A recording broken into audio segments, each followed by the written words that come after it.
So, good morning, students. Very fine.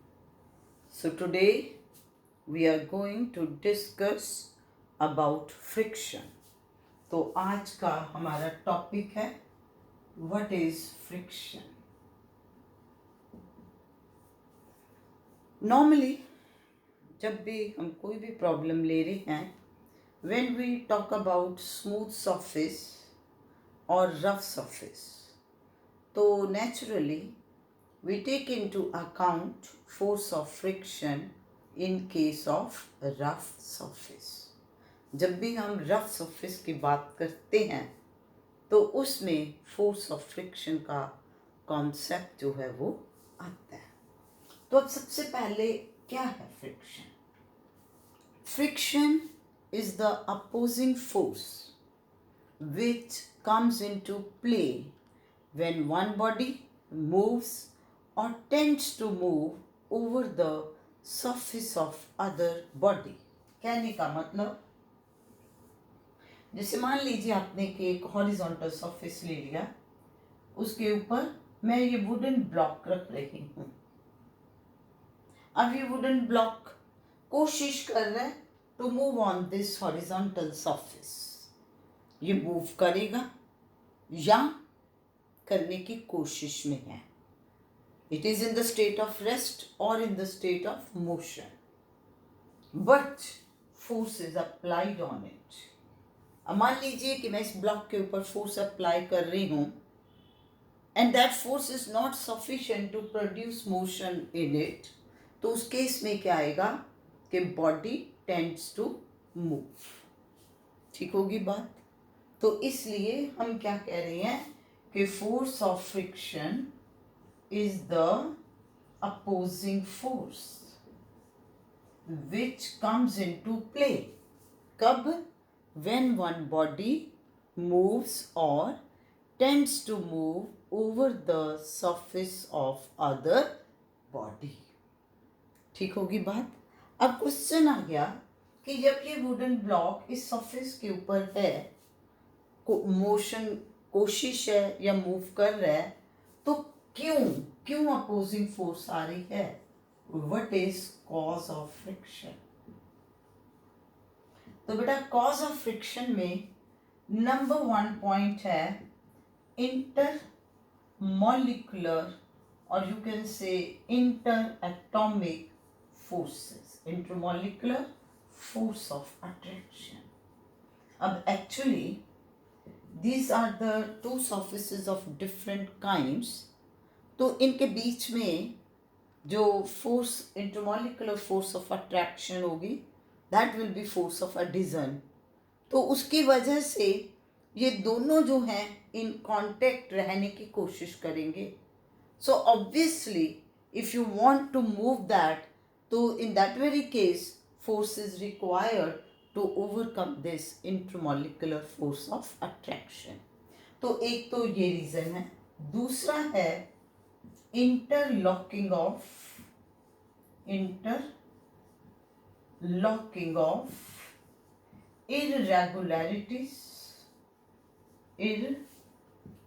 irregularities of two surfaces in contact. अब ये कैसे कि जो ये बेटा हमें सरफेस एग्जैक्टली बिल्कुल स्मूथ नज़र आ रहा है, अगर आप इसको माइन्यूटली ध्यान से देखेंगे तो इसमें ऐसे होगा, इस तरह से थोड़ी इरेगुलरिटीज हैं लाइक दिस. अब ये दूसरा सरफेस आ गया, अब उसमें है, तो ये बेटे ऐसे हो सकता है ना कि ये जो इरेगुलरिटीज हैं उनमें लॉक लग गया. सो इसको क्या कह रहे हैं? Interlocking of irregularities of two surfaces in contact. तो जब ये लॉक लग गया तो नेचुरली ताला खुलेगा तो आगे चलेंगे. तो इसलिए हमने पहली चीज़ ये याद कर ली कि whenever anybody tends to move or is in motion, then opposing force, that is force of friction, and it's on the rough surface. क्यों कहा कि रफ सरफेस में इरेगुलरिटीज होंगी? There will be interlocking of irregularities of the two surfaces. So now if we want that one body should move over the surface of other body, then those interlockings are to be broken. और दूसरा इसमें जो हमने reason दिया है, that is intramolecular force of attraction. तो ये इसमें हमारे पास आ गया कि क्या रीज़न है. अब इसमें जब हम बात करते हैं depending upon the type of the motion, कि जैसे बॉडी क्या मूव कर रही है या कि नहीं कर रही, तो इसके accordingly we can divide the friction into 3 types. One is static friction, another is limiting friction, and third is kinetic or dynamic friction. Kinetic or dynamic friction. अब static friction कब होगी? It is opposing force which comes into play when one body tends to move over the surface of other body. इसमें body ने state of rest पे ही रहना है. हम body पे फोर्स अप्लाई कर रहे हैं, ऐसा नहीं है. अब आप ये देखो, एक बात सुनो कि अगर आपने बॉडी को यूं रख दिया बस, तो इस केस में हम फोर्स ऑफ फ्रिक्शन की बात नहीं कर रहे. मैं ये कह रही हूँ कि इसके ऊपर मैंने इस डायरेक्शन में फोर्स अप्लाई कर दी, but that force is not enough, is not sufficient to move this block. तो इस ब्लॉक की सिर्फ कोशिश है मूव करने की, वो इसके अंदर जो इरेगुलरिटीज की इंटरलॉकिंग है उसको ब्रेक कर रहा है. उसकी कोशिश है to overcome intermolecular force of attraction.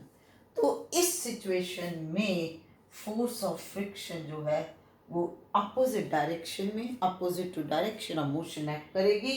तो this will be static friction. अब लिमिटिंग फ्रिक्शन कब आएगी? अब जैसे मान लीजिए कि मैंने इस ब्लॉक के ऊपर 4 न्यूटन की फोर्स अप्लाई की, ब्लॉक रेस्ट में रहा, 5 की ब्लॉक रेस्ट में रहा.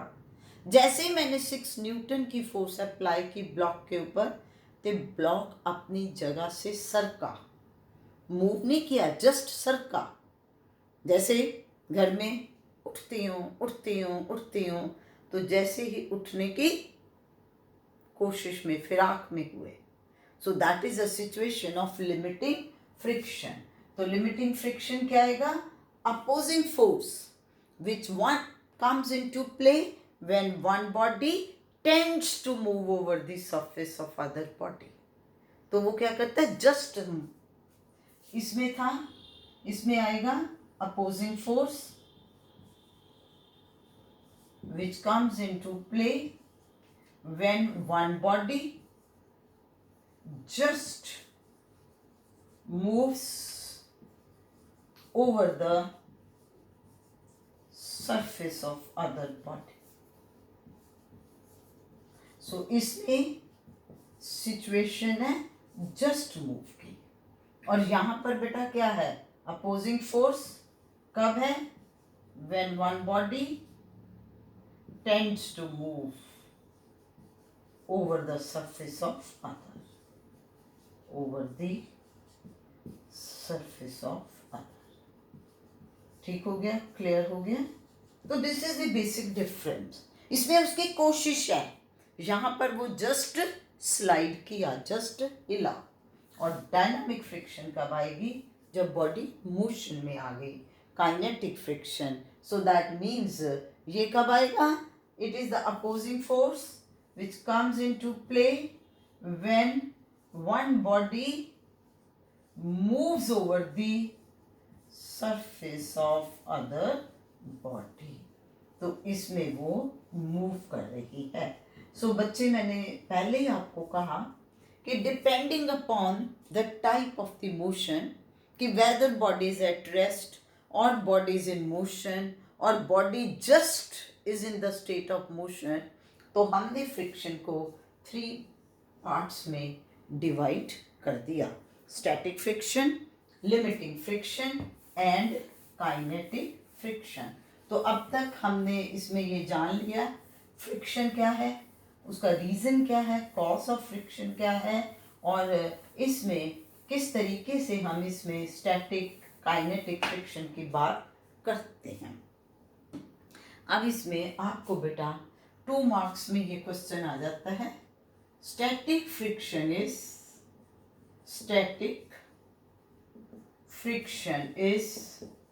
Self adjusting force. Static friction is self adjusting force. Comment on the statement. Comment on the statement. तो क्या देंगे, क्या मीनिंग है इसका बेटा? इसको हम इस तरीके से एक्सप्लेन करेंगे कि जैसे मैंने ये ब्लॉक ले लिया। अब पहली बात तो मैं बार बार कहती हूँ फोर्स अप्लाई करो। जैसे मैं इस ब्लॉक के साथ बेटे प्रैक्टिकली ये थ्रेड बांध देती हूँ और ये थ्रेड पुली पर से पास होता है, तो ये जो निचला सिरा है इसमें मैंने यहाँ पर पेन लगा दिया, पेन हैंग कर दिया और पेन के अंदर वेट ले लिए। सो अब जो weight of pan plus weight placed inside pan, तो टोटल ये वेट है वो क्या होगा, applied force. So that means इस तरफ को ये फोर्स अप्लाई हो गई। तो बच्चे अप्लाइड फोर्स कितनी होगी, that will be weight of the pan plus weights placed inside the pan. ठीक हो गया। अब मान लीजिए कि ये टोटल फोर्स 5 ग्राम बनी जी मिला के। अब ब्लॉक जो है अपनी जगह पर ऐसे ही रहा, तो इसका मतलब ये हुआ बच्चे कि इस डायरेक्शन में अब फोर्स ऑफ फ्रिक्शन एक्ट कर रही है, and that force of friction must be equal to applied force, यानी कि 5 ग्राम वेट, जिससे ये ब्लॉक रेस्ट में रहा। ठीक होगी बात। अब हमने क्या किया, पेन के अंदर वेट्स इंक्रीज कर दिए। अब 1 ग्राम इंक्रीज कर दो तो टोटल फोर्स इस तरफ 6 ग्राम वेट बन गई, है ना। अगर 6 ग्राम टोटल मास तो वेट 6 ग्राम वेट फोर्स बन गई। तो अब भी ये ब्लॉक नहीं हिला, अपनी जगह से मूव नहीं किया। सो that means on this side static friction is 6 gram weight, जिससे क्या होगा बच्चे, resultant force acting on this block is 0, और इसलिए वो ब्लॉक जो है क्या रहता है, at the state of rest. ठीक होगी बात। तो इस तरीके से हम क्या कर रहे हैं, we are increasing applied force, but with the increase of applied force, block remains in the state of rest. It means that force of friction increases accordingly with the increase in applied force, so that resultant force acting on block remains 0 and block remains in the state of rest. Clear हो गया। तो इसलिए अब हम क्या कहते हैं कि static friction is self adjusting force, कि we are increasing applied force, accordingly force of friction is increasing. So ये स्टेटमेंट आपकी क्या बन गई कि static friction is self adjusting force. दूसरी चीज हमेशा याद रखना बेटा कि जो डायनामिक फ्रिक्शन है that will always be less than static friction. क्यों कम होगी बच्चे? जब एक बार ताला टूट गया तो घर में घुसना आसान है। क्या किया हमने, जैसे इसमें देखो कि जब 7 ग्राम वेट लगाई हमने तो ये ब्लॉक जस्ट अपनी जगह से हिल पड़ा। सो दैट मीन्स जो इंटरमॉलिक्यूलर फोर्स ऑफ अट्रैक्शन है उसको ओवरकम कर लिया। इंटरलॉकिंग जो थी रेगुलरिटीज की वो ओवरकम हो गई। ठीक है ना। तो इसका मतलब जब आप 8 ग्राम वेट अप्लाई करोगे तो नेचुरली ब्लॉक मूव करना शुरू कर देगा विद एक्सेलरेशन। तो अब उसके अंदर वो इंटरलॉकिंग तो रही नहीं, तो इसलिए काइनेटिक फ्रिक्शन या डायनामिक फ्रिक्शन की वैल्यू जो है that is always less than static friction. तो जैसा कि अब हमने इन तीनों के बारे में पढ़ा, तो जैसे ये स्टेटमेंट आपको मैंने दी थी, अब इसी में आपको आ सकता है कि you draw the graph between applied force and force of friction. Now graph between applied force and force of friction. Force of friction दोनों के बीच में बनाना है. तो इसमें देखिए, you are taking applied force along x axis कि जो आपने ब्लॉक के ऊपर अप्लाई की उसके अकॉर्डिंगली हमने फोर्स ऑफ फ्रिक्शन की वैल्यू देखनी है. तो we will take force of friction along Y axis. ठीक हो गया. तो इसमें बेटे ये ग्राफ इस तरह से पहले आ रहा है ओ से ए तक. ये मैंने ऐसे क्यों लिख दिया कि हमने तो अभी कहा है, क्या बोला बेटा, कि for static friction is self-adjusting force. As applied force will increase, accordingly there will be increase in static friction. So इसका मतलब क्या हुआ कि applied force and static friction they are directly proportional to each other. So इसलिए graph आपके पास क्या आ गया, straight line, and that straight line will pass through origin. क्योंकि जब कुछ हमने बात ही नहीं शुरू की तो फोर्स ऑफ फ्रिक्शन की कोई बात ही नहीं है. फोर्स ऑफ फ्रिक्शन तो तभी एग्जिस्ट करेगी जब बॉडी मूव करने की कोशिश करेगी. बॉडी मूव करने की कोशिश कब करेगी, जब आप उसके ऊपर कोई फोर्स अप्लाई करोगे. ठीक होगी बात. अब ये जो ग्राफ ओ से लेकर के ए तक है, तो this graph corresponds to static friction. अब उसके बाद मैं इसमें यूं लेके इस तरह से दे रही हूँ. तो अब आप देख रहे हो कि पॉइंट ए के ऊपर मैक्सिमम फोर्स ऑफ फ्रिक्शन है. तो ये जो पॉइंट ए है बेटा, this corresponds to situation of limiting friction. Point A किसे कॉरेस्पॉन्ड कर रहा है, it is corresponding to the situation of limiting friction which is the maximum value of force of friction. और अब अगर इसके कॉरेस्पॉन्डिंगली मैं यहाँ पर देखूँ तो आपके पास आ गया कि OD is the applied force corresponding to which force of friction is maximum, and that maximum force of friction corresponds to limiting friction, and this will be the situation when block or the body just starts moving. Clear होगी बात. अब उसके बाद ए से B तक जो आपके पास आ गया, ए से बी आगे, इसके बाद ये जो मतलब गैप होके, तो ये किसको बताएगी, this corresponds to dynamic friction. अब इस पॉइंट को आप ए ले लो, यहाँ ये ले लिया, तो इसको यहाँ से आपने सी ले लिया, तो ये सी बी ले लो, तो ये ए बी और द सी बी ये डायनामिक फ्रिक्शन को कॉरेस्पॉन्ड करेगा. और इसमें आप क्या देख रहे हो कि एक बार जब बॉडी मोशन में आ गई, अब बॉडी मोशन में आ गई, तो अब फोर्स ऑफ फ्रिक्शन की वैल्यू जो भी उसके अंदर है वो क्यों होनी है, क्योंकि वो कहते हैं ना कि फोर्स वो कब बढ़ेगी, इंटरमॉलिकुलर फोर्स ऑफ अट्रैक्शन को ओवरकम कर लिया, आगे गए फिर एग्जिस्ट होगी, फिर ओवरकम किया फिर एग्जिस्ट होगी. तो इस तरीके से वो इसमें चलता रहेगा, लेकिन ये वैल्यू जो है कांस्टेंट हो जाएगी. इसमें हम यही देख रहे हैं कि we are increasing applied force but there will be no change in the force of friction, and that is constant because body is now in motion, interlocking has been broken. तो इसलिए ये आपके पास है डायनामिक फ्रिक्शन की situation, ये आपके पास है static friction की सिचुएशन, और ये पॉइंट ए आपके पास है कॉरेस्पॉन्डिंग टू लिमिटिंग फ्रिक्शन. तो मेरा ख्याल है कि ये कॉन्सेप्ट जो आपको इन तीनों के बीच में जो क्लैरिटी है वो क्लियर हो गई. अब इसके बाद सेकेंड जो बेटा हम टाइप ऑफ फ्रिक्शन की बात करते हैं, अब वो हम दो तरह की लेते हैं. वो किस चीज़ के ऊपर लेते हैं कि बॉडी मूव किस तरीके से कर रही है.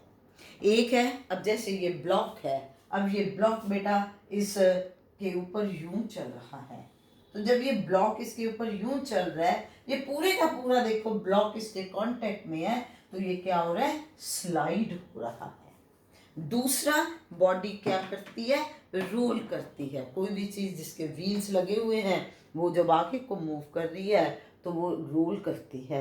तो इसलिए फ्रिक्शन अब आपके पास इसमें आगे दो तरह से, एक बन गई स्लाइडिंग फ्रिक्शन और एक आ गई रोलिंग फ्रिक्शन। अब स्लाइडिंग फ्रिक्शन कब होगी? Sliding friction is the force of friction which comes into play when one body slides or tends to slide over the surface of other body। जब एक body दूसरे के ऊपर स्लाइड कर रही है या स्लाइड करने की कोशिश कर रही है, जैसे सपोज कर लो आप एक अटैची ले लो, एक ट्रंक ले लो, अब पूरे के पूरे को ग्राउंड के ऊपर घसीटते हुए लेके जा रहे हो, वर्ड जैसे होता है ना स्लाइड घसीटना। तो उसमें जैसे मैंने अभी आपको ये बताया था कि ये जो डस्टर है ये इसके ऊपर यूं स्लाइड कर रहा है। So that means sliding friction is the opposing force which comes into play when one body slides or tends to slide over the surface of other body। और दूसरा क्या है, रोलिंग फ्रिक्शन। इसमें बॉडी क्या करेगी, बॉडी रोल करेगी। जैसे ये है, अब ये बॉडी जो है पहिए के ऊपर रोल कर रही है, अगर मैं ऐसे मूव करूंगी ये तो स्लाइड ही होगा, ठीक है ना। तो इसमें हम क्या कह रहे हैं कि it is the opposing force which comes into play when one body rolls or tends to roll over the surface of other body। rolling friction किस situation में आएगी, when you are considering that body is provided with wheels, wheel है जब उसके ऊपर। अब बेटा जहाँ तक बात रही स्लाइडिंग फ्रिक्शन की, जो हमने पहले कॉज की बात डिस्कस की है, तो उसमें बेटा हमने पूरी बॉडी की मोशन ही ली थी। मैं यही ले रही थी ना कि जैसे ये ब्लॉक है, ये इसके ऊपर घिसटता हुआ आगे को जा रहा है, तो वो ब्लॉक स्लाइड कर रहा था। तो दैट मीन्स कि जो हमने पहले कॉज डिस्कस किया है, so that was the cause of sliding friction. Now we want to see that what is the cause of rolling friction. आपने एक चीज देखी, जैसे मैंने अभी कहा था कि बहुत भारी सूटकेस है, आप फॉरेन से आ रहे हो, खूब सामान ले आए, तो खूब भारी सूटकेस आपके पास है, तो अगर उसको आप ऐसे घसीट के लेके जाओगे खूब दम लगता है। लेकिन आजकल कोई मुश्किल नहीं लगती, व्हील्स होते हैं, उसके ऊपर आराम से आप ले जाते हो। तो अब वही उसके अंदर बेटा अटैची के अंदर जो वेट है वो तो उतना ही है। जब हम उसको घसीट रहे थे, स्लाइड कर रहे थे, खूब दम लगाना पड़ रहा था। जब व्हील्स के ऊपर रोल कर रहा है तो हम बड़े आराम से ऐसे लेके जा रहे हैं जैसे कि इसमें कुछ है ही नहीं, बहुत हल्का है ये। तो दैट मीन्स कि फर्क किस चीज में है, उसके वेट में फर्क नहीं है, फर्क है फोर्स ऑफ फ्रिक्शन में। Rolling friction is always quite less as compare to sliding friction. तो इस केस में कॉस क्या होगा कि व्हील आपके पास यूं आया, अब बेटा जो व्हील, अब देखो वेट इसके ऊपर आ गया, व्हील के ऊपर। अब सिर्फ और सिर्फ ये जो पॉइंट है, this is in contact with ground. अब इसमें पूरे का पूरा नहीं ना, सिर्फ ये पॉइंट कांटेक्ट ग्राउंड के साथ कांटेक्ट में है। अच्छा, दैट मीन्स कि पूरे का पूरा वेट यहाँ पर है। सो इसका मतलब कि फोर्स सेम है, लेकिन एरिया ऑफ कांटेक्ट रिड्यूस हो गया, जिससे क्या होगा, pressure will increase to the large extent. समझ गए ना बात, कि पूरे के पूरा सूटकेस का जो वेट है वो इस पॉइंट के ऊपर लग रहा है, लेकिन जो एरिया ऑफ कांटेक्ट है with ground that is very less. So it means that the pressure exerted by suitcase on the ground will be quite large। तो उससे क्या होगा कि ये वाली जो जगह है, ये वाली जगह बेटा ये यहाँ से प्रेस हो जाएगी, ये नीचे को धस गई। जब ये नीचे को धस गई, सो दैट मीन्स ये इस तरह से इसमें बम्प बन गया। तो जब ये आगे को जाना है तो यहाँ पर, जब ये यहाँ पर क्या हो गया, डिप्रेशन हो गया। ये जगह नीचे को धस गई। तो ऑब्वियसली एक चीज ऐसे स्मूथ थी, अगर ये पॉइंट नीचे को चला गया तो ये पॉइंट ऊपर को चला जाएगा। सो that means sort of bump is created.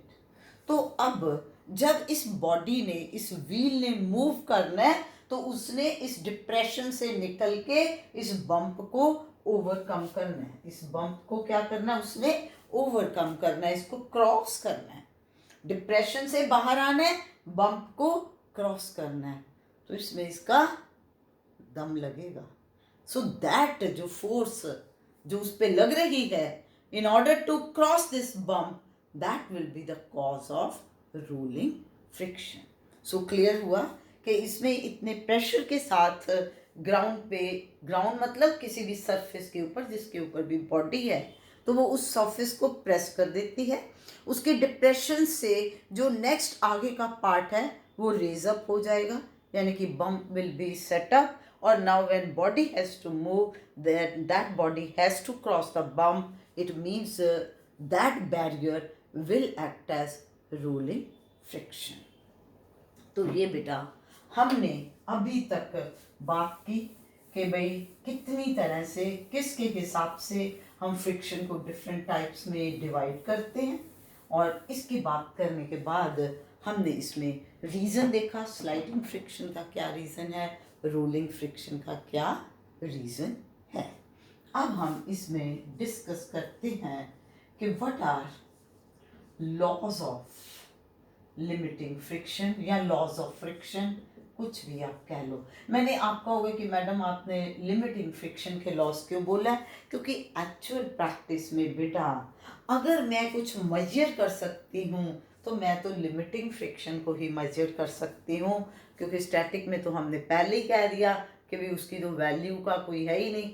वो तो इस बच्चे की तरह है कि मैंने कहा बेटा कल टेस्ट तैयार करके आना, ठीक है जी। साथ वाले बैठे ने, फ्रेंड ने बोल दिया अरे हमने नहीं करना, ठीक है जी, मेरे को भी ठीक है जी, उसको भी ठीक है जी।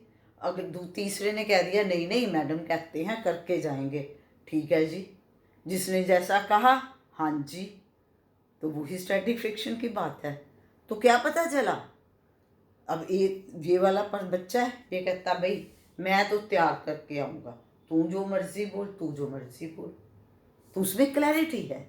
तो यहाँ भी जब बेटा मेजर करने की बात है तो मैं किस चीज़ को मेजर कर सकती हूँ, जब बॉडी जस्ट मूव कर रही है तो किस फोर्स से वो मूव कर रही है, applied force which we are applying on the body when it just slides, so that value of applied force will be equal to force of limiting friction। ठीक है ना। इसलिए अब इस लॉस में सबसे पहली बात क्या आएगी कि force of friction is always acting in a direction opposite to direction of motion of body. हमेशा याद रखना, जैसे सपोज कर लो कि बॉडी बेटा इस इंक्लाइंड सरफेस के ऊपर है, इसकी बजाय बॉडी कहाँ है, इस इंक्लाइंड सरफेस के ऊपर है। अब बॉडी मान लो नीचे को मूव करने की कोशिश कर रही है, तो इस केस में अब फोर्स ऑफ फ्रिक्शन जो है वो अपवर्ड डायरेक्शन में होगी।